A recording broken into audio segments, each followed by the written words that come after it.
लेकिन आजकल जोशी जी, मैं ये चीज, एक और चीज मैं इसमें जोड़ना चाहूंगा। जहां तक हम अपनी बहनों की बात कर रहे हैं इसमें, लेकिन हम ये जानना कि जो अपने मेल भाई हैं, पुरुष, मैं भाई तो नहीं कहूंगा, ये पता नहीं किस टाइप के इंसान है, अंडरवियर में वीडियो बना रहे हैं और फोकस कैमरे का जो है, कहना मैं कहूंगा क्योंकि मेरी मजबूरी है, प्राइवेट पार्ट्स की ओर जो है कैमरे का एंगल होता है, और ऐसे लोगों को यहाँ पर सोशल मीडिया के अंतर्गत बढ़ावा दिया जा रहा है। कमेंट्स के अंदर वेल वेल करके, यानी कि कंपटीशन, लड़कियों के साथ कंपटीशन करने की बात हो रही है, तो पुरुष को इसमें बढ़ावा दिया जा रहा है। वो ये षड्यंत्र का पार्ट है और ये पुरुष को भी इन्वॉल्व किया जा रहा है और महिलाओं को भी इन्वॉल्व किया जा रहा है। ये सारा जो व्यूज की जो क्षणिक लाभ, एक आदमी कितना कर्मयोगी होता है उसको मालूम ही नहीं होता है। एक जामंत ने जब हनुमान को उसकी शक्ति याद दिलाई, तब हनुमान जी ने पूरी जो है समुद्र पार कर लिया। तो एक व्यक्ति इतना शक्तिमान होता है, इतना शक्तिशाली होता है, इतना प्रभावी होता है, वो अपने सारी शक्तियों को भूलकर वो इन कामों में लग गया है। बिल्कुल, यही एक टेक्निकल फॉल्ट है। इसी चीज को समझना है, ये गंभीरता से हमने इस विषय को लेना होगा। मैंने जो वही विषय बोला कि जो सामाजिक टीम बनाकर ऐसे लोगों को चिन्हित कर यही इनका इलाज है। और भी इलाज हो सकता है, उस इलाज पे मंथन करना चाहिए कि और क्या इलाज इसमें हो सकता है। सर, जो पहले ये देश में हो रहा था, लेकिन हमारे उत्तराखंड से हम पर्टेन करते हैं, लेकिन उत्तराखंड जो है देवतुल्य है और देवभूमि इसको कहा जाता है। चाहे हम गढ़वाल मंडल ले लें, कुमाऊं मंडल, ये एक ही है। चौखुटिया आप देख लो, ये गढ़वाली भी बोलते हैं, कुमाऊनी भी बोलते हैं, तो हम सब एक ही हैं। देवभूमि हमारा कहा जाता है, लेकिन अभी देवभूमि में घुस चुका है। सर, मैं देख रहा हूं क्योंकि मैंने रिसर्च किया है सोशल मीडिया के अंदर। हमारी जो देवभूमि की जो हमारी बहनें हैं, इस प्रकार की वीडियोज बना रही हैं, कंटेंट इस टाइप का बना रहे हैं, लोग उसको कंज्यूम कर रहे हैं क्योंकि वो जल्दी फेम मिल रहा है। और जो हमारे जो युवा वर्ग है, जो और छोटी जो हमारी किशोरी बहनें हैं, उनको लग रहा है कि यही चीज फेम है और शॉर्टकट है फेम पाने का। क्या कहेंगे सर, इसको कैसे हमारी देवभूमि में, कि भारतवर्ष में ही नहीं आए, पाश्चात्य संस्कृति जो है किस प्रकार से आज के दिन में दूषित कर रही माहौल को? देखिए, ये एक संस्कृति, ये सब बाहर की संस्कृतियां हैं।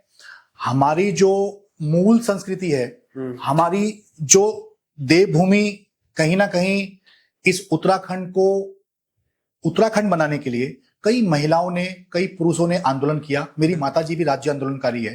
पिछले 20 से 25 वर्ष इस देवभूमि को अलग करने के लिए बहुत संघर्ष हमारे उत्तराखंड के लोगों ने किया।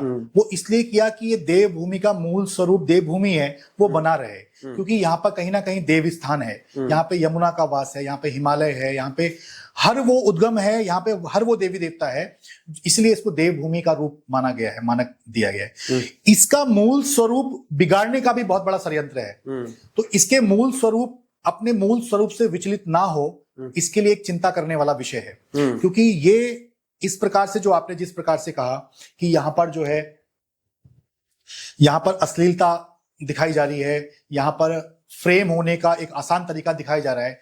स्वाभाविक है, पूरे देश के अंदर हर व्यक्ति अपने आप को फ्रेम चाहता है। हर व्यक्ति की ये मनसा होती है कि मुझे पूरा एरिया जाने, मुझे पूरा देश जाने, मैं एक सेलिब्रिटी बनूं, मैं जहां जाऊं वहां लोग मुझे जाने। तो ये सोशल मीडिया का जो माध्यम इस प्रकार से बन गया है, तो ये कार्यशैली से फ्रेम होने की बजाय, अगर वो कार्यशैली से फ्रेम होगा तो कहीं ना कहीं राष्ट्र का भी काम होगा।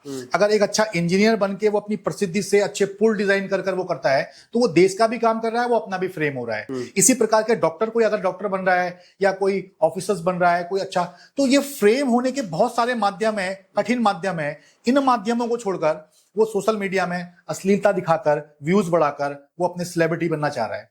तो ये एक झूठी, मैं इसे कहूंगा कि एक झूठी और जो है तुच्छ फ्रेम है। ये कोई फ्रेम नहीं है। ये आप जो देख रहे हैं, मैं अभी सारे देश के लोगों से कहना चाहता हूं कि ऐसे लोगों को आप अपना आइडियोलॉजिस्ट ना बनाएं, ऐसे लोगों के पद चिन्हों पे ना बने। हमारा संघ कहता है कि कोई चलता पद चिन्हों पर, कोई पद चिन्ह बनाता है वही सूरमा वीर पुरुष, दुनिया में पूजा जाता। क्या बात कही सर आपने। तो हमने किसी के पद चिन्हों पे नहीं चलना है, हमने अपने पद चिन्ह खुद बनाने हैं। और हमने अपने पद चिन्ह बनाते समय हमने देश कैसे हमारा मजबूत, शक्तिशाली और कोई आक्रांता इस देश में पुनः दोबारा आकर इस देश को खंडित करने की हिमाकत ना करे, ऐसा सशक्त हमने समाज खड़ा करना है। और वो तभी हो सकता है जब सरकारें काम करें, वही संभव नहीं है। सरकारों के साथ साथ हमने भी एक व्यक्ति की बहुत बड़ी भूमिका होती है अपने देश को विकसित करने में। आपने देखा होगा इजराइल के लोग, छोटा सा राज्य है, हाँ। इजराइल के लोग, इजराइल की जीत क्या है? एक तो वहां की सरकार अपने देश के लिए समर्पित है, और उससे भी बड़ी बात है कि वहां की जो समाज है, वहां की जो लड़कियां हैं, वहां की जो युवा पीढ़ी है, उसके अंदर भी राष्ट्र प्रेम है। बिल्कुल बरोबर है। उसके अंदर राष्ट्र प्रेम है। मैं आपको एक चीज साझा करना चाहता हूं। मैं जब विदेश जर्मनी में गया था तो मैंने वहां पर कई लोगों को सिगरेट पीते हुए देखा, लड़कियों को भी लड़कों को भी। हाँ। तो उनके जेब में एक छोटा सा डब्बा था, बिल्कुल, जिस डब्बे में वो सिगरेट की स्क्रैप ऐसे फेंक रहे थे। यानी कि उनके अंदर कितना राष्ट्र प्रेम था कि अगर मैं इस सिगरेट को ऐसे छटका दूंगी तो वो गंदा नहीं, मेरा देश गंदा होगा। बिल्कुल, ऐसा भाव था उनके अंदर। बिल्कुल। वो एक डब्बे में इस केक को डाल लेते थे। तो बात ये वो नहीं है, बात ये है कि राष्ट्र प्रेमी जब समाज बनता है तो स्वतः ही सारी चीजें ठीक होने लग जाती है, बिल्कुल। स्वतः ही परिवर्तन दिखाई देने लगता है। लेकिन हमारे समाज को यह दिखाया गया है कि एक आदमी क्या कर सकता है, एक आदमी चना झाड़ नहीं फूंक सकता। बिल्कुल। एक स्लोगन आपने सुना होगा, बहुत चलता है। ऐसा नहीं है, अकेला चना, समाज अकेला चना झाड़ नहीं फूंकता है, वो अलग बात है। लेकिन एक एक व्यक्ति ही समाज में कार्य करेगा, तभी वो चीजें सुधार धीरे धीरे होता जाता है। बिल्कुल सर। एक समुद्र से एक लोटा पानी भी निकालेंगे तो कहीं ना कहीं एक समुद्र का पानी कम होता है एक लोटा। तो ऐसा नहीं है कि एक व्यक्ति के काम ना करने से या काम करने से समाज में परिवर्तन या उसमें विषमताएं आती हैं। एक व्यक्ति के कारण ही समाज में बदलाव भी आता है और सुधार भी आता है। इसलिए इसका एक ही विषय है कि हमने राष्ट्र प्रेमी समाज को खड़ा करना होगा। हमने जन जन तक पहुंचकर, अपने घरों से बाहर निकलकर व्यक्ति को समाज से जोड़ना पड़ेगा। इसको लेकर संघ के द्वारा, हमारे संगठनों के द्वारा पंच परिवर्तन का आह्वान देश में किया गया है। बिल्कुल, यानी कि व्यक्ति 5 परिवर्तन अपने जीवन में लाए और उन 5 परिवर्तनों से ही समाज में एक बहुत बड़ा बदलाव आने की अपेक्षा है, उम्मीद है। उन 5 परिवर्तनों का अगर आप कहेंगे तो मैं शॉर्टकट में उनके बारे में बताना चाहता हूं कि वो 5 परिवर्तन हम समाज में क्या कहना चाहते हैं। जिसमें एक है सामाजिक समरसता, यानी कि हमने अंतिम छोड़ के व्यक्तियों को भी एक प्लेटफॉर्म पे लाना होगा। हमने भेदभाव को नष्ट करना होगा, हमने ऊंच नीच जाति को नष्ट करना होगा। मैं ठाकुर, मैं ब्राह्मण, मैं जाटव, मैं सरदार, इन सबको हटाकर मैं हिंदू, सिर्फ इस सिलेबस में आना होगा। ये बहुत कठिन नहीं है, बहुत सरल है। हम जो दिमाग में फिट कर लें वही चीज होती है, हम जो मान लें वही चीज होती है। तो एक परिवर्तन यह है कि सामाजिक समरसता का भाव सभी की व्यक्ति के अंदर होना चाहिए। दूसरा हमारा है परिवार कुटुंब। हमारे परिवार को जो तोड़ने की साजिश है उसको हमने समझना पड़ेगा। हमने क्या देखना है, क्या नहीं करना है। हम आज इतने व्यस्त हो गए हैं कि अगर पति पत्नी कमरे में है तो एक पत्नी अपने फोन में लगी है, पति अपने फोन में लगा है, बच्चे अपने फोन में लगे। बिल्कुल। एक समाज में एक समन्वय है ही नहीं, कम होता जा रहा है। अगर आदमी खाना खा रहा है तो एक चल भाई तू खाना खा ले, तू खाना खा ले, तो खाने की टाइमिंग अलग अलग है। एक 7 बजे खा रहा है, एक 7:30 बजे खा रहा है, एक 9 बजे खा रहा है।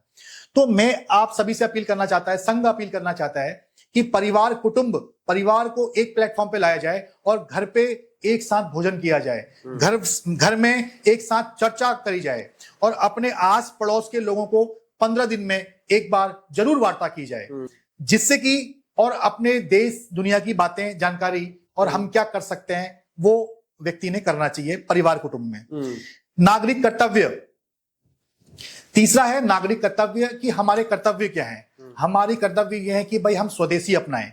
हम देश के अंदर हम कोई भी सामान, जैसे आपने देखा होगा कि विशेष समुदाय के लोग, क्योंकि देखिए अगर धर्म की लड़ाई लड़नी है तो उसके लिए अर्थ भी बहुत आवश्यक है। अर्थ वो एक बहुत महत्वपूर्ण होता है। आज हमारे देश के अंदर जो धर्म परिवर्तन जैसी घटनाएं हो रही हैं, जो हमारे देश के अंदर आज जो ये ईसाईकरण और ये मुस्लिमकरण हो रहा है, तो कहीं ना कहीं लव जिहाद हो रहा है। ये धर्म के आधार पे हो रहा है। आपने देखा होगा झिंगुर बाबा जैसे पकड़े गए, जिनकी एक कॉस्ट निकाली गई थी 13 लाख रुपए में ब्राह्मण लड़की, 10 लाख रुपए में ठाकुर लड़की, ऐसे कॉस्ट दी जाती है, तब आदमी इरादे के साथ काम करता है। लेकिन हमारे हिंदू समाज में ऐसी कोई व्यवस्था नहीं है।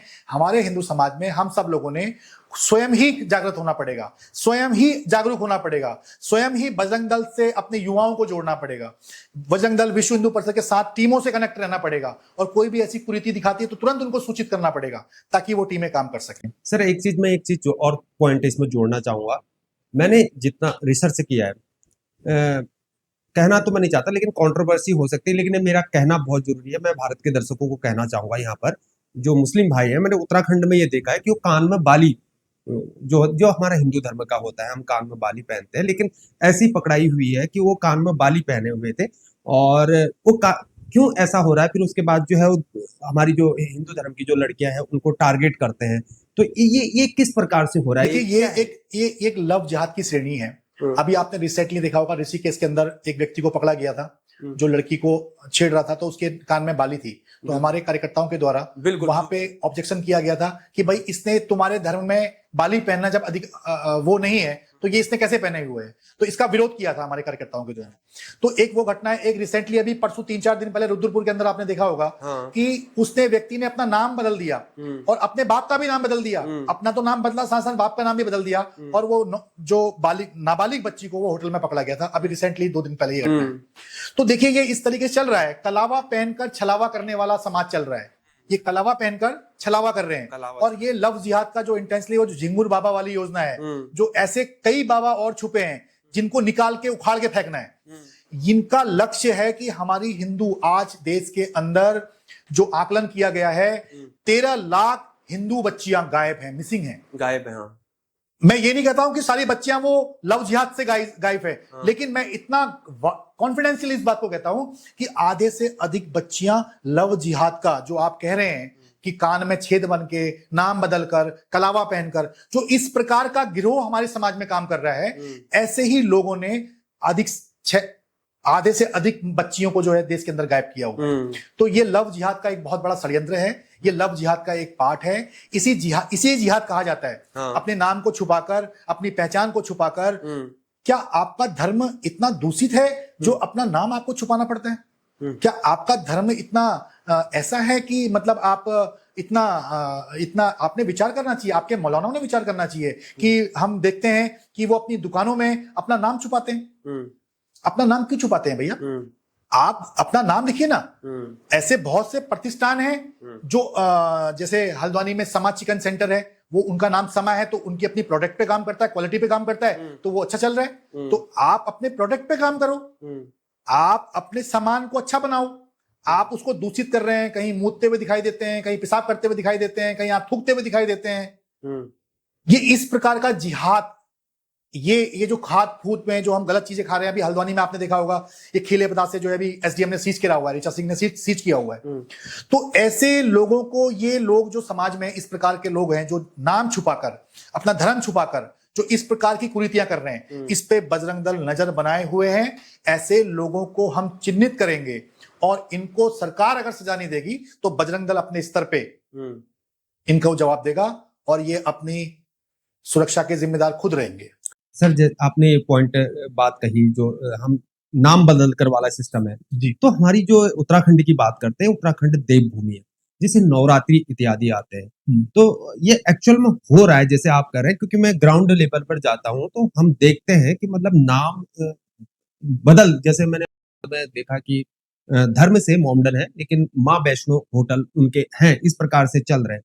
तो योगी जी ने भी इस पर कार्रवाई करी, लेकिन उस पर बहुत ज्यादा विरोध हो गया था और वो मामला फिर दब गया। ये अभी भी हमारा कहीं कहीं पे हमारे कार्यकर्ताओं के द्वारा ये आदेशित, हम लोगों के द्वारा अपने कार्यकर्ताओं को आदेशित किया गया है कि अपने क्षेत्र में जितने भी दुकानदार हैं उनका नाम आप स्पष्ट लिखवाइए और अनऑफिशियल उसको लिखवाइए। क्योंकि ये स्पष्टीकरण होना बहुत जरूरी है। क्योंकि इस समाज में क्या है कि अगर आप नाम छुपा के कोई काम करते हैं तो इसका मतलब आप बहुत बड़े षड्यंत्र के हिसाब को अंजाम देना चाहते हैं।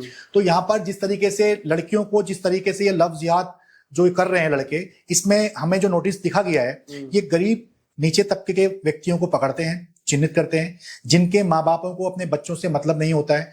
और इनका क्या होता है कि ये 16 साल से लड़की के संपर्क में आ जाते हैं और 16 साल से लड़की के संपर्क में आने के बाद ये उसी दौरान ये अपना शारीरिक संबंध उनसे बना लेते हैं। अच्छा। उनके बहुत नजदीक चले जाते हैं और जितने भी केसेस आज निकल के आ रहे हैं, हम देख रहे हैं, हमारे पास भी आज 35-36 लिस्ट है नामों की। तो ये 16 साल से 18 साल जैसे ही कंप्लीट लड़की का होता है, तो 18 साल 1 महीने, 18 साल 2 महीने होते ही ये लड़की को ले जाते हैं। तो ये भी एक समाज में सोचने वाला विषय है कि कानून के पालन का उल्लंघन हो रहा है। यदि कोई व्यक्ति 18 साल 16 साल से अगर किसी लड़की के संपर्क में है तो वो तो उसका ब्रेन वॉश बाल्यकाल से करता हुआ आ रहा है ना। वो तो भाई 16 साल से पकड़ा हुआ है उस लड़की को। और वो लड़की को कहां बालिक होने देगा? वो तो उसने बालिक, अगर लड़का लड़की के 18 वर्ष के बाद संपर्क में आता है और 19-20 पे वो शादी करता है, तब तो हमें मान्य होगा कि 18 वर्ष वाला मानक का पालन हो रहा है। लेकिन मैं आपको ये स्पष्ट करना चाहता हूं, सरकारों को स्पष्ट करना चाहता हूं कि जितने भी केस आ रहे हैं वो सारे केस 16 साल 17 साल की लड़कियों को से कम्युनिकेशन में किया जा रहा है और कम्युनिकेशन बातचीत चल रही है और उसके बाद वो 16-17 साल से ही वो जो लड़कियां जो हैं उसमें लड़कियां जो है 18 साल होते ही वो लड़का उनको उठा के ले जा रहा है, फिर उनके माँ बाप हमारे पास पहुंच रहे हैं। तो हम जब उनको देख रहे हैं तो यही समस्या हर जगह दिखाई दे रही है। सर आजकल एक भारत में ना एक नया सिस्टम आ गया जो कि वेस्टर्न कंट्रीज से आ रखा है जी। उसे हम बोलते हैं कलेक्टर कल्चर और रिबन पॉर्न जिसे हम लोग बोलते हैं, जिसमें उसकी फोटो की सामग्री, वीडियो की सामग्री बिना किसी अनुमति को उसको शेयर किया जा रहा है और बेचा जा रहा है। तो इस पर किस प्रकार से कड़े कानून होने चाहिए? डिजिटल प्लेटफॉर्म को हम कैसे रोक सकते हैं? सरकार किस पर प्रतिबंध लगा सकती है? देखिए, एक चीज तो यह है कि जिस प्रकार से समाज में भय मुक्त हो, समाज में कानून का पालन हो, इसको लेकर जगह जगह थाना कोतवाली चौकियां बनी हुई हैं। उसी रूप में आज सोशल मीडिया भी कहीं ना कहीं देश के अंदर एक उसी से बड़ा एक बहुत बड़ा चैलेंज है सरकार के लिए भी और पुलिस प्रशासन के लिए भी। तो अपनी आईटी सेलों में सिर्फ सूचनाओं के बाद ही कार्य करने वाली आईटी सेल को से काम नहीं चलेगा। हमने एक उसका विराट रूप तैयार करना पड़ेगा। सोशल इन्फ्लुएंस को इस मुहिम में जोड़कर ऐसे आईडीज को चिन्हित करना पड़ेगा, ऐसे प्लेटफॉर्म को जो सोशल मीडिया में, या जो आपने बोला कि अश्लीलता फोटो को एआई के माध्यम से भी, अभी एआई आया है तो उसका भी एक बहुत बड़ा दुष्प्रभाव होने वाला है समाज में। सब विश्वसनीयता खत्म करने वाला है एआई, क्योंकि वो ऐसा लेके आएगा कि सब ऑटोमेटिकली सारी चीजें माना ही नहीं जाएगा कि ये सच है, और जब माना ही नहीं जाएगा सच है तो कार्य कैसे होगा? तो ये सब चीजें होने वाली है। तो इसमें आईटी सेल को व्यापक रूप में और एक्सपर्ट्स में, हम ये नहीं कहते कि गवर्नमेंट्स की लॉबी ही इसमें काम करे। गवर्नमेंट्स की लॉबी, सामाजिक संस्था, समाज में काम करने वाले ऐसे बहुत सारे लोग हैं जो करना चाहते हैं, और बहुत ऐसे लोग हैं जो सोशल मीडिया एक्सपर्ट हैं। ऐसे बहुत सारे लोग हैं जो सोशल मीडिया के माध्यम से अभी समाज में कुरीतियों को कलेक्ट करने में सक्षम है। ऐसे लोगों को आप संगठित करिए, एक दिशा पे लेके आइए, और आप ऐसे लोगों की एक टीम बनाकर हर आईटी सेलों में लगाकर, तब ऐसे लोगों पे, क्योंकि कानूनी कार्रवाई है, अगर हम किसी की फोटो अगर एक्सचेंज करते हैं, किसी की न्यूड फोटो एक्सचेंज करते हैं, तो उसमें भी कानूनी कार्रवाई एक प्रावधान है, मुझे अभी उसका वो नहीं है, लेकिन इसमें एक एक्ट है, लेकिन वो एक्ट बेलेबल है। इन एक्टों को बेलेबल से हटाकर इनको 10 वर्ष की सजा वाला करा जाए, क्योंकि 7 साल से कम वाली सजाओं में कोई महत्व, कोई प्रभाव नहीं पड़ता है अपराधी में। जब तक वो अरेस्टिंग नहीं होगा तब तक उस पर जीवन में कोई प्रभाव नहीं पड़ेगा, इसलिए इसको प्रभावी बनाने की आवश्यकता है। सर आपने एआई को लेकर बात करी है, और मैं रिसर्च कर रहा था, मैं एक वीडियो देख रहा था, चंचल महाराज जी हैं, उनकी एक वीडियो को डिफेक्ट किया गया है, कई वीडियो में डिफेक्ट किया गया है एआई के माध्यम से। उनकी इवन जो है थोड़ा सा न्यूड टाइप की उनकी जो है वीडियो दिख रही है मुझे। प्रेमानंद जी महाराज जी के पेट को बड़ा कर देना और इस टाइप से कर देना, या अन्य जो हमारे धार्मिक जो गुरु हैं, सनातनी जो गुरु हैं जो मानते हैं, तो इनको जो है क्यों इस प्रकार से, इनको कैसे पकड़ा जाए? यही कह रहा हूं ना कि ये साइबर, ये नेटवर्क, ये कहीं ना कहीं हमारे देश के अंदर, इसका विदेशों में तो बहुत सदुपयोग हो रहा है, लेकिन ये हमारे समाज को फिर हल्का, पंगु, लाचार बनाए रखने के लिए ये इस प्रकार के ये सब चीजें चल रही हैं। और ये जो एआई एक नया एडिशनल ऐड हो गया है, ये एडिशनल ऐड यही है कि ये अविश्वास का माहौल पैदा करेगा, ये विश्वसनीयता को खत्म करेगा। कोई व्यक्ति सही है, वो अपनी फैमिली के साथ फोटो खिंचा रहा है, तो एआई के माध्यम से उसको वो क्लोज कर दे रहे हैं, उसको एक ऐसा मतलब किसी की भी छवि खराब करी जा सकती है इस एआई के माध्यम से। तो ये अविश्वास, ये एआई का सदुपयोग तो मुझे कम दिखाई दे रहा है, लेकिन दुरुपयोग इसका बहुत दिखाई दे रहा है। सर आजकल क्या हो रहा है ना, सरकार भी, मैं ये बात को कहना मेरा जरूरी है, जो कंटेंट क्रिएटर है सरकार उनको प्रोत्साहन दे रही है, लेकिन ऐसे कंटेंट क्रिएटर हैं जिनका समाज पर जो है कोई भी उनका प्रभाव नहीं है समाज के अंदर तो है, लेकिन इससे आपको नहीं लगता है कि जैसे जो बिना सेल्फ मोटिव के समाज के लिए काम कर रहे हैं, वो पथ प्रचारक हैं समाज के लिए, लेकिन उनको जो है मंच नहीं मिल पा रहा है। लेकिन जो कंटेंट क्रिएटर जिनका समाज में कोई वो नहीं है, लेकिन उनको मंच साझा किया जा रहा है। फिर वो बोलते हैं कि हम टैक्स को अदा कर रहे हैं, लेकिन टैक्स तो सर आम आदमी भी कर रहा है, और वो भी कर रहा है जो बिना सेल्फ मोटिव के काम कर रहा है। टैक्स तो सभी, देखो ये टैक्स वाला मानक ही नहीं माना जाएगा, क्योंकि इन्फ्लुएंस क्या होता है कि भाई जो कोई सोशल मीडिया में उसके व्यूज ज्यादा हैं तो उसकी एक्टिविटी को पूरा समाज देख रहा होता है, पूरा समाज का टाइम एंगेज हो रहा होता है, देश का टाइम एंगेज हो रहा होता है। भाई एक वीडियो को अगर 200 लोग देख रहे हैं तो 200 लोग कहीं ना कहीं देश का काम नहीं कर रहे हैं, वो वीडियो में अपने टाइम एंगेज कर रहे हैं। तो ऐसे लोगों को बहुत ज्यादा प्रोत्साहन नहीं किया जाना चाहिए, बहुत ज्यादा इन लोगों को सरकारी मंच नहीं मिलना चाहिए, कोई ऐसा प्रमोशन नहीं मिलना चाहिए, क्योंकि ये ऐसी कोई शिक्षा नहीं दे रहे हैं, ये ऐसा कोई संवाद नहीं कर रहे हैं समाज से जो समाज अपने पैरों पे खड़ा हो, समाज अपनी जिम्मेदारी को समझे, समाज देश प्रेमी बने, समाज कुरीतियों पे नजर करे। ऐसा कोई संदेश उनके द्वारा नहीं दिया जा रहा है। सर मैं आपका 15 मिनट और लूंगा, ज्यादा नहीं लूंगा, क्योंकि आपके पास भी समय की बहुत ज्यादा कमी है। लेकिन सर आजकल जो हमारे भारतवर्ष के जो नेता हैं, कुछ नेता ऐसे हैं, वो हिंदू समाज को बार बार टारगेट करते हैं। हम स्टालिन की बात करें, मंत्री जी की बात करें, और जो पूर्व बिहार के जो शिक्षा मंत्री रह चुके हैं, उनका नाम चंद्रशेखर है, प्रोफेसर है, बताओ इतने पढ़े लिखे हैं, और स्वामी प्रसाद मौर्य जी हैं, कई बार विवादों में आ चुके हैं। ये क्यों ऐसा हो रहा है? ये भाई साहब, मैंने आपसे वही कहा कि इस देश के अंदर इसको देश को जो ना खंडित करने के लिए एक बहुत बड़ा भाग हमारे जयचंद हमारे देश के अंदर ही है, और ऐसे जयचंदों के प्रभाव में हमारे समाज को ना आए, इसीलिए हमारे संगठन देशव्यापी काम कर रहा है, समाज को जागृत करने का काम कर रहा है। समाज अब समझ चुका है कि ऐसे लोगों के बयानबाजी से हमें प्रभावित नहीं होना है। अब तक समाज प्रभावित होते आया है। एक व्यक्ति ने फतवा जारी किया और उसी में आदमी उसी तरफ चल दिया। यानी कि एक फुटबॉल गेंद जो होती है ना, उसको जिस ओर किक मारो तो वो फुटबॉल उसी ओर जाती है। ऐसा समाज हमने स्थापित अब नहीं करना है। हमने इतना स्ट्रॉन्ग समाज स्थापित करना है कि वो जहां जाएगा अपनी मर्जी से जाएगा, उसको कोई भी आदमी किक खेल के उसको जहां मर्जी वहां डाइवर्ट कर दे, ऐसा नहीं होगा। और ऐसे 15-20% ऐसे लोग समाज में हैं। क्रिया देखिए, ये पूरे युगों में चलता आया है कि राम राज्य में राक्षस भी होते थे और राम राज्य भी होते थे। देवता हैं तो राक्षस भी हैं। तो वही ये भी युग है। इसमें भी कुछ धर्म के लिए, जो समाज के लिए, जो धार्मिकता का काम कर रहे हैं, वो राजसी लोग काम कर रहे हैं, और राक्षस प्रवृत्ति के लोग भी हैं जो इस प्रकार के लोग हैं जो इसको खंडित करना, इसको भ्रमित करना, इसको फिर से बिखेर देना, और फिर से बिखेर कर अपनी रोटी, अपने व्यक्तिगत लाभ, अपना कोई ना कोई इंटेंशन उनको है। क्योंकि विदेशी फंडिंग पे जब तक रोक नहीं लगेगी, वही बात, अश्विनी एक एडवोकेट है, सुप्रीम कोर्ट के लॉयर, और जो इस टाइम पे समाज में कानून के एक कानून के कैसे सुधार हो अश्विनी जी के द्वारा उठाया जा रहा है मीडिया के माध्यम से, वो हम उससे बहुत प्रभावित है। वही चीजें लागू होनी चाहिए, विदेशी फंडिंग बंद होनी चाहिए, ऐसे लोगों एनजीओ पे रोक लगनी चाहिए, और ऐसे जो समाज विरोधी लोग हैं इन लोगों को चिन्हित कर इन पे देशद्रोही का मुकदमा भी चलाना चाहिए। और मैं समाज से ये अपील करूंगा कि कोई भी ऐसे लोगों के, ऐसी बयानबाजी के बिल्कुल खिलाफ, बिल्कुल इनसे भ्रमित ना हुए, क्योंकि ये एक राज्य, एक देश बचा है हमारे पास, ये हिंदुस्तान हमारे पास बचा है। अगर इसमें कोई कल के दिन आक्रमण होता है तो हमारे पास दूसरा कोई राज्य नहीं है जहां पे हम शरणार्थी बन सके। इस बात को दिमाग में हमने बैठाना पड़ेगा, और हमने हिंदू हित कैसे हो, समाज संरक्षित कैसे हो, समाज धर्म अपना हमारा कैसे जो है मजबूत हो, उस लाइन ऑफ एक्शन पे हम लोगों ने खड़ा होना पड़ेगा, जागरूक होना पड़ेगा।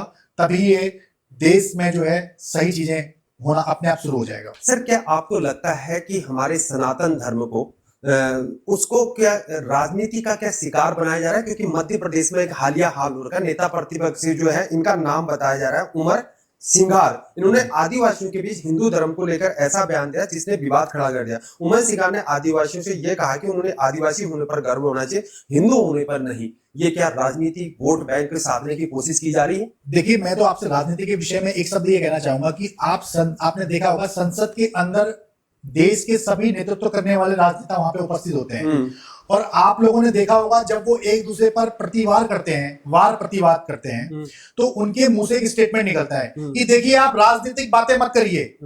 तो मैं उनसे एक बात ये कहना चाहता हूं कि राजनीतिक ही तो देश को चला रहा है। राजनीति के इतने बड़े मंदिर पर आप संसद भवन में बैठकर आप राजनीतिक बात ना करें, ये शब्द कैसे बोलते हैं? यानी कि राजनीति का चरित्र आप स्वयं, आपने जो जिन्हें बनाना चाहिए, वही राजनीति के चरित्र को खराब करते हैं। बिल्कुल। तो राजनीति का पहले तो चरित्र सुधारा जाए, और धर्म के लिए राजनीति करना एक बहुत बड़ी बात नहीं है, ये अक्सर देखा गया है। अपने सुविधा के हिसाब से, अपने व्यक्तिगत हित के हिसाब से समाज को जिस ओर मोड़ लूं उस ओर मोड़ने को तैयार हो जाता है।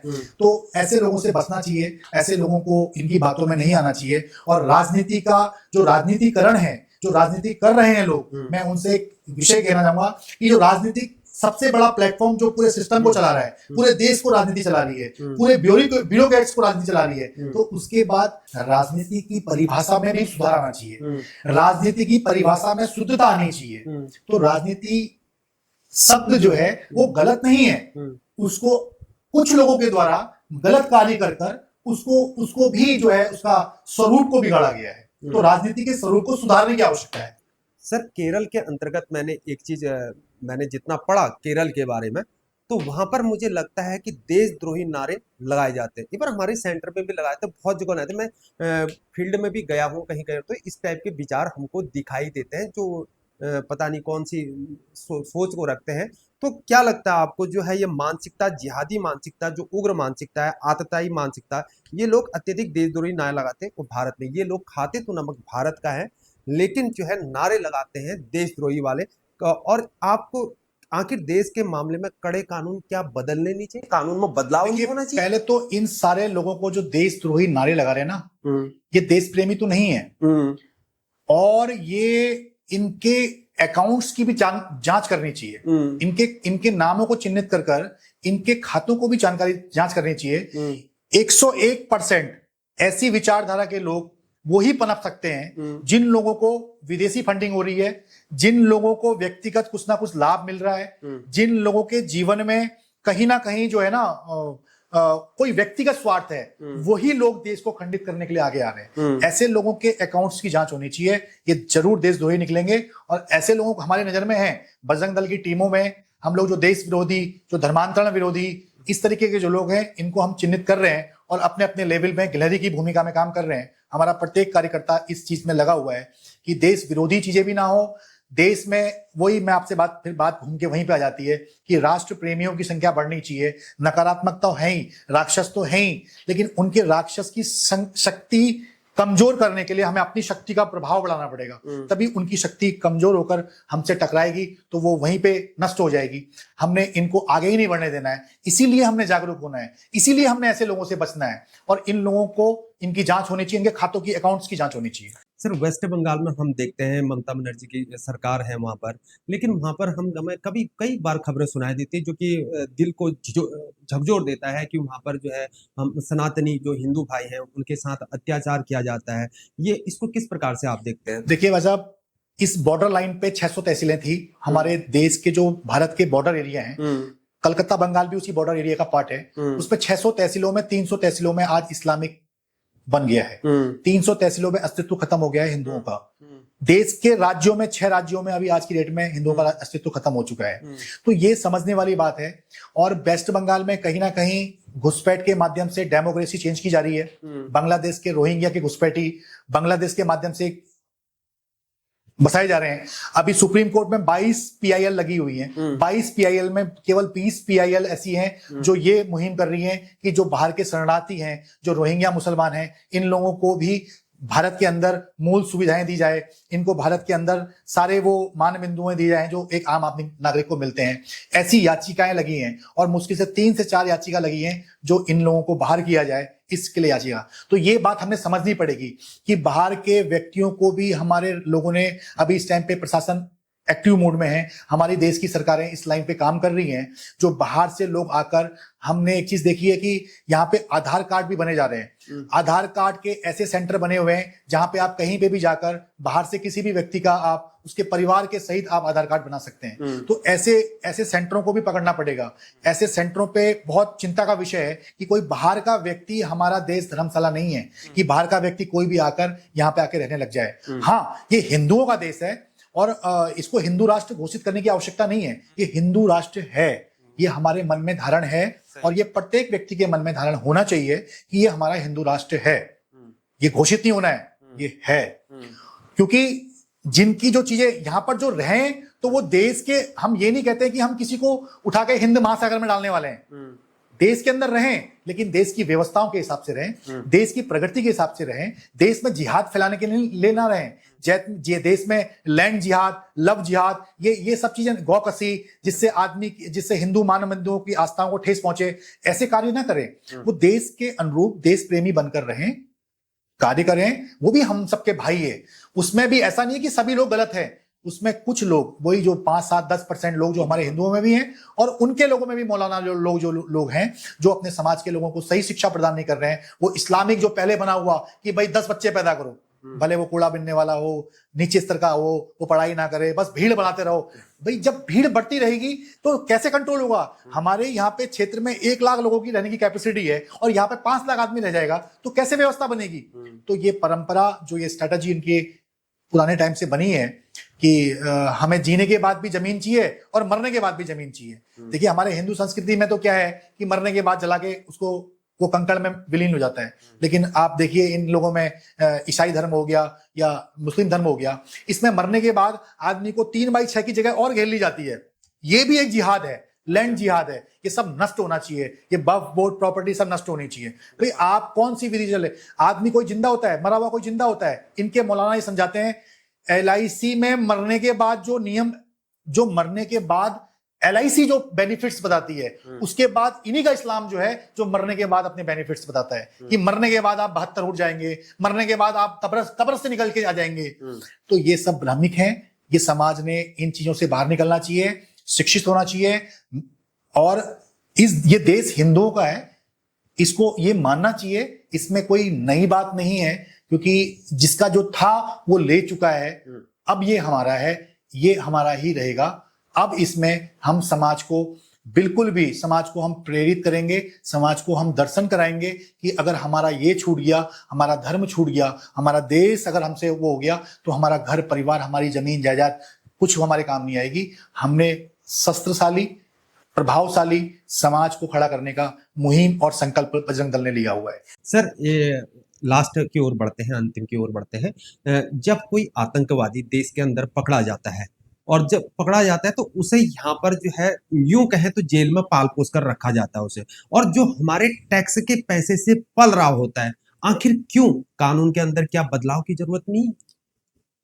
कानून में तो अभी बहुत बदलाव होना है, क्योंकि सारा कानून अभी जो है ना, भारत का जो कानून है वो पूरा अभी भी इस्लामिक है, अभी भी गुलामी से परिपुक्त है। क्योंकि हमने अक्सर देखा है, हम समाज में कहीं पे किसी विषय को लेके जाते हैं तो वहां के चौकी इंचार्ज, थाना इंचार्ज हमें कहते हैं कि भाई साहब ये तो कानून है ही नहीं, ये तो बेल में तुरंत छूट जाएगा। अगर एक शराब वाले को, एक समाज में नशीली शराब बेच रहा है, उसको हम समाज में लेके जाते हैं तो उसको भी बचाने के उनके पास कई रास्ते होते हैं। तो समाज में कानून का तो बदलना है ही है, लेकिन ऐसे जो आतंकवादी प्रवृत्ति के लोग हैं, इन लोगों का इलाज अभी यूपी में हो रहा है। सीधे ना जेल ना बेल, प्रभु से मेल। तो सीधे उसी ट्रैक पे काम करना चाहिए। मैं तो कहता हूं कि यूपी मॉडल के हिसाब से ही हर राज्य में ये जड़ साफ करनी पड़ेगी, इनका करना पड़ेगा, इनको जड़ से समाप्त करना पड़ेगा। ये ऐसा व्यवस्था नहीं रखनी पड़ेगी कि ये व्यवस्था ऐसी रहेगी तभी हमारा काम चलेगा, ऐसा नहीं। ये पूरा जड़ साफ होनी चाहिए, इसमें पूरा जड़ से सुधार होना चाहिए। तो सुधार का एक ही रास्ता है, ना जेल ना मेल, सीधे प्रभु से मेल। सर, पूरे भारतवर्ष की जनता और हमारे जो देवभूमि उत्तराखंड है, उनकी जनमानस को विश्व हिंदू परिषद बजरंग दल की ओर से आप क्या संदेश देंगे? मैं विश्व हिंदू परिषद की तरफ से, बजरंग दल की तरफ से पूरे देश के लोगों को संदेश देना चाहता हूं कि आप देश प्रेमी बने, जागरूक रहें, अपने कर्तव्यों का निर्वहन करें। आप जिस तरह से गिलहरी ने कार्य किया था समुद्र में जो सेतु बनने में, उसकी छोटी सी भूमिका थी, उसी भूमिका को अपनी भूमिका माने। आप वृक्षारोपण करें, वृक्ष की चिंता करें। एक अगर आप वृक्ष लगाते हैं तो आप पूरे विश्व में कहीं ना कहीं आप एक गिलहरी की भूमिका में काम करते हैं। अगर आप जल बचाते हैं तो आप कहीं ना कहीं पूरे विश्व में एक छोटी सी भूमिका का काम कर रहे हैं। तो हमने जल बर्बाद नहीं होने देना चाहिए, हमने वृक्ष लगाने चाहिए, हमने स्वदेशी हमने खरीदना चाहिए। हमारे देश का जो होगा वही हम खरीदेंगे। हम चाइनीज, हलाला वाला, आपने देखा होगा कि जो विशेष समुदाय के लोग हैं वो हलाला पहले देखते हैं, उसके बाद चीजें खरीदते हैं, क्योंकि हलाला से उनको फंडिंग होती है जिहाद फैलाने के लिए। तो हमने हलाला वाले सर्टिफाइड वाले सामानों को नहीं खरीदना चाहिए, हमने स्वदेशी खरीदना चाहिए। हमने अपने देश में पर्यावरण को लेकर पेड़ पौधे और स्वच्छता अभियान, जैसे गाड़ी से अगर हम चल रहे हैं तो गाड़ी से हम कूड़ा उठा नहीं सकते हैं, तो हमें गाड़ी से कूड़ा फेंकना भी नहीं चाहिए। अगर हम गाड़ी से कूड़ा फेंक रहे हैं तो हमारा देश गंदा हो रहा है। हम अपने देश को अपने घर से बड़ा मान लें, बस इतना कर लें हम कि हमारे घर से पहले हमारा देश है। तो वो जब हमारे दिमाग में धारण हो जाएगा तो स्वतः ही चीजें ठीक हो जाएंगी। और बजरंग दल विश्व हिंदू परिषद इस टाइम पे पुलिस की तरह काम कर रहा है। जिस तरीके से समाज में भय मुक्त हो, समाज सुरक्षित हो, जिस तरीके से पुलिस काम कर रही है, उसी तरीके से विश्व हिंदू परिषद बजरंग दल भी टीमें गठित कर कर हर क्षेत्र में, समाज के अंदर, हर मंचों में जाकर ये आह्वान कर रहा है कि आपकी कोई कुरीतियां हैं, आपके आसपास कोई कुरीतियां हैं, आपके आसपास कोई लव जिहादी है, आपके आसपास कोई लैंड जिहादी है, और आपकी कहीं पे दुकानें हैं तो अपनी दुकानें, जैसे आपकी दुकानें 2,000 रुपए किराए में कोई दे रहा है तो ये जिहादी आपको 4,000 भी देंगे, तो आप लालच में ना आए, आप 4,000 रुपए में उसको ना खरीदें, उसको ना दें। आप भले ही 2,000 रुपए में आप किसी हिंदू को दें तो किसी हिंदू को दुकानें दें। अपने घर के आसपास जो है इन लोगों की सक्रियता कम रखें, एकजुटता रखें, समाज में अपने आस पड़ोस में ग्रुप में रहें, और कोई भी सूचना होती है तो बजरंग दल के किसी भी कार्यकर्ता को जो आपके क्षेत्र में रहता है उसको आप गोपनीय सूचना दीजिए। आपकी सूचना को गुप्त रखा जाएगा। और पुलिस में तो क्या है कि पुलिस तब काम करती है जब आप किसी एप्लीकेशन को लिख के देंगे, तब जाके पुलिस काम करेगी। मैं आपको एक वचन देता हूं कि पूरा उत्तराखंड तो हमारा है ही है, पूरे देश के अंदर भी मैं बोलता हूं कि अगर आप किसी भी कार्यकर्ता को कोई भी समाज की कुरीतियों की सूचना देंगे तो सूचना मात्र पे ही हमारा संगठन, हमारा कार्यकर्ता अपने लेवल पे काम करेगा। चाहे वो प्रशासन से काम कराने वाली बात है, चाहे वो व्यक्तिगत काम करने वाली बात है, वो उन कामों को करेगा। समाज को बस इसके लिए जागृत होना पड़ेगा। समाज, अगर हमें समय पे सूचना मिल पाएगी तो वो सूचना हमें समाज से ही मिल पाएगी। सूचना के आधार पर ही कार्य समय से हो सकता है। अगर कोई भी कुरीतियां जन्म ले रही है, उस जन्म लेते वक्त ही अगर हमें सूचना मिल जाए तो हम उस कुरीतियों को समय से पहले नष्ट कर सकते हैं। तो इसलिए हम समाज से अपील करते हैं कि आप एकजुट रहें, अपने परिवार के साथ रहें, अपने देश प्रेमी रहें, अपने घरों में शस्त्र रखें। सोना चांदी के साथ साथ अपने घरों में शस्त्र भी आपके होने चाहिए। आपके घरों में तलवार होनी चाहिए, दंड होने चाहिए। अपनी जो बहनें हैं उनको आप दुर्गा वाहिनी में जाके प्रशिक्षण दिलाइए, उनको दंड चलाना सिखाइए, उनको अपनी स्कूटी में उनकी एसटी, एक छोटी सी डंडी होती है एसटी, उसको आप रखें सुरक्षा की दृष्टि से। तो जागृति, कौन कौन से ऐप, कौन कौन से पुलिस ऐप हमारे पास हैं, कौन कौन से डायल नंबर से हमारे पुलिस हमारे साथ कांटेक्ट में काम करेगी, ये सब जानकारियां समाज के अंदर होनी चाहिए। और विशेष करके जो सीमा बॉर्डर एरिया पे जो पुलिस, जो हमारा समाज बैठा हुआ है, जितने भी सीमांत क्षेत्रों में समाज हमारा बैठा हुआ है, उसने सजग होना पड़ेगा कि कोई हमें कभी भी सामने से कोई भी विरोधी देश हमारे सामने खड़ा हो सकता है, किसी समय भी इमरजेंसी कोई कार्रवाई कर सकता है। तो उसके लिए हमारे समाज अगर सशक्त होगा, उसके पास शस्त्र होगा, तो वो समय से उसका जवाब दे सकता है, तो वो बड़ी घटना को रोका जा सकता है। तो यही हमारी अपील है। आप अपने बच्चों का ध्यान दें, बच्चे कहाँ जा रहे हैं, लड़कियां कहाँ जा रही हैं, लड़कियां किससे संपर्क में हैं, ये सब चीजों पे माँ बापों ने ध्यान देना पड़ेगा। और आपके साथ संगठन खड़ा है। जब भी आप याद करेंगे तो पुलिस की तरह हमारा संगठन आपके लिए खड़ा रहेगा और आपको सुरक्षा प्रदान करेगा। आपके घर पे, मतलब ऐसे पीछे खड़ा रहेगा जैसे एक आपके परिवार के सदस्य की तरह ही संगठन हमारा खड़ा रहेगा। इस चीज को लेके प्रशिक्षण हमारे कार्यकर्ताओं को दिया जाता है और हमारे कार्यकर्ताओं को प्रशिक्षण के साथ 7 दिन का वर्कशॉप किया जाता है, जिसमें हम लोग ट्रेनिंग देते हैं कि आपदा से कैसे निपटना है और आपदा से, अग्नि से कैसे निपटना है, समाज में कैसे हमने सजा देनी है, लोगों को कैसे पकड़ना है, कैसे दबिश मारनी है, कैसे हमने राष्ट्र प्रेमी अपने युवाओं को बनाना है। इन सब चीजों को लेके हमारा दुर्गा वाहिनी का, विश्व हिंदू परिषद का वर्ग और बजरंग दल का वर्ग हर प्रांत में हर वर्ष लगाया जाता है और हम अधिक से अधिक युवाओं को बजरंग दल पे जोड़ना चाहते हैं। एक सेना खड़ी करना चाहते हैं जो इंडिपेंडेंट रूप पे देश हित के लिए काम करे, अपने धर्म, अपने संस्कृति की मान बिंदुओं की रक्षा के लिए हमारा संगठन, हमारे युवा काम करें। इसके निमित्त हम लोग काम कर रहे हैं और आप अपने घर में जोड़िए। और मैं जनसंख्या नियंत्रण के तुरंत में, जैसे एक स्लोगन है कि जनसंख्या डेमोक्रेसी हमारी पहले क्या थी अब क्या हो गई है, वो बढ़ती जा रही है। तो जनसंख्या के नाते मैं सभी से, देशवासियों से अपील करना चाहता हूं कि हम दो हमारा एक नहीं हो, हम दो हमारे 3 कम से कम हो, 2 तो हो ही हो, हम दो हमारे 2, हम दो हमारे 3। हम दो हमारा एक नहीं हो, उससे हमारा परसेंटेज कम होगा, क्योंकि उनका विस्फोटक बढ़ते जा रहा है और हमारा विस्फोटक अगर कम होगा तो हमें भविष्य में यहाँ पर फिर हमें आक्रांताओं का वो दंश ना झेलना पड़े जो हमारे पूर्वजों ने झेला है। इसके लिए हमें सजग होकर हम दो हमारे तीन की नीति से काम करना पड़ेगा। ऐसी अपील हम सभी समाज के लोगों से करते हैं। सर बहुत बहुत धन्यवाद आपका। देशभक्त डायलॉग को आपने अपना अमूल्य समय दिया और अपने विचार रखे पूरे देश के लिए, हमारे देवभूमि उत्तराखंड के लिए अपने विचारों को आपने बताया।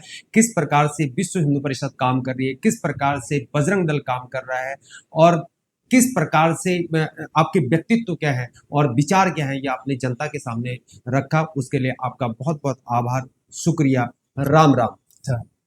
नमस्कार, आपने आज श्री पूरन जोशी जी, प्रांत सचिव बजरंग दल उत्तराखंड कुमाऊं मंडल, उनके विचारों को सुना कि विश्व हिंदू परिषद किस प्रकार से काम करती है, बजरंग दल किस प्रकार से काम करती है और साथ में दुर्गा वाहिनी जो है वो भी किस प्रकार से काम करती है। बिना सेल्फ मोटिव के अपने राष्ट्र के प्रति उनका समर्पण उन्होंने आपको बताया। किस उनके व्यक्तित्व को आपने जाना, विचारों को आपने जाना। मैं उम्मीद करता हूं कि आपको उनके विचार समझ में आए होंगे। मिलते हैं अन्य किसी पेशकश के, तब तक के लिए जय हिंद, भारत माता के जय।